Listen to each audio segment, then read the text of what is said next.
there's fascinating timing to everything happening right now. There's a new U.S. president coming in a few days' time.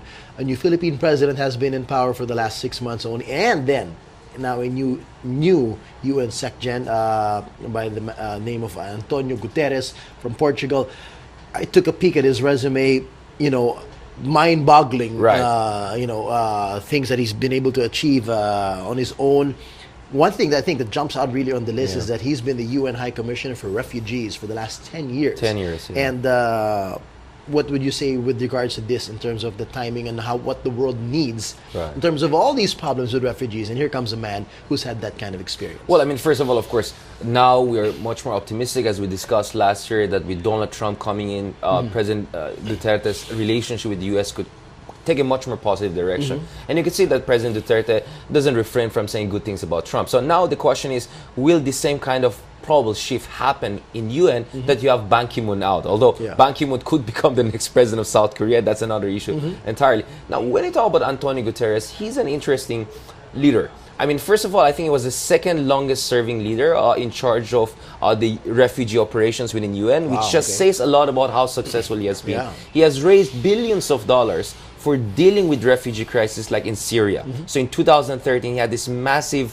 fund aid generation event, and it was largely successful. He pushed for the European Union to open its borders and allow for more and more people from Africa and the Middle East to come in.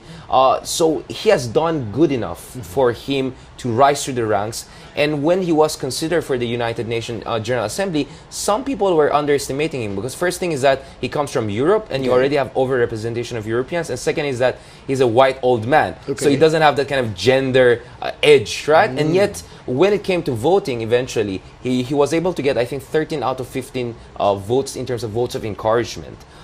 So he was the overwhelming choice of the United Nations Security Council.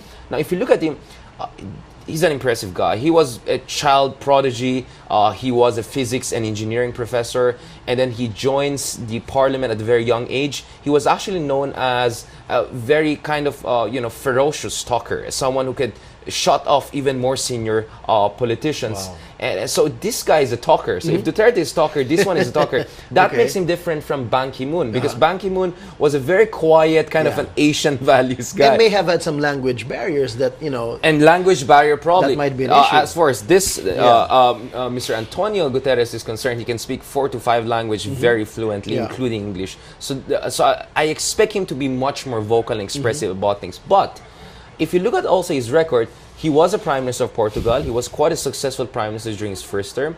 And even when he was in the United Nations as a global diplomat, he was always known as a consensus builder. As someone who can be vocal when it's necessary, but as someone who can also work from behind the scenes to build consensus on issues when it's also necessary.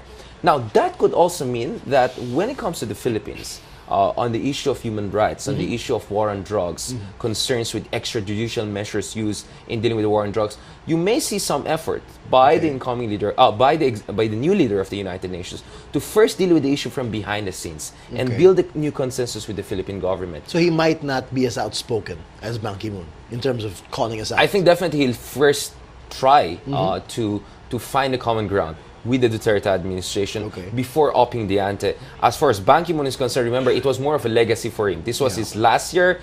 He's poised to run for presidency in South Korea, and he's doing well in the polls.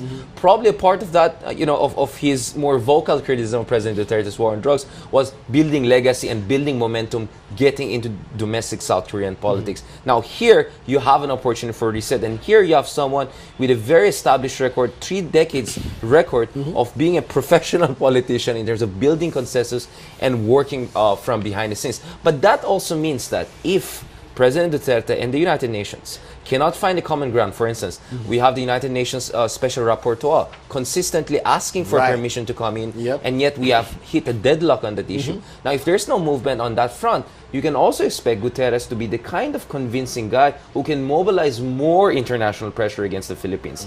So this is a much more capable, much more pragmatic person. And therefore, I think the Duterte administration has to have a different strategy of dealing with the United Nations, not the way that they have dealt with the previous Ban Ki-moon leadership. Would you say that we'd still be high on the priority list of their issues to solve, considering, which what Duterte has been saying, there are other bigger problems all over the world that you should deal with rather than these alleged human rights problems in the By Philippines? tradition, United Nations is conservative when it comes to criticizing non-democratic countries. But when it comes to when it comes to more liberal democracies like us, they tend to be much more vocal. I think it's because they want countries like the Philippines to remain as a paragon of human rights and other values. And the second thing is that they feel that we are much more open to criticism than other countries would have been. And the thing is this: so long as the war on drugs continues in its current form, and so long as corollary to that, the media coverage is with similar intensity and frequency, it's going to be impossible for the United Nations new leadership to deny the situation and ignore it, and to completely step back. But I think there'll be some initial changes in methods of dealing with the Philippines in order to find a common ground on the war on drugs. Now,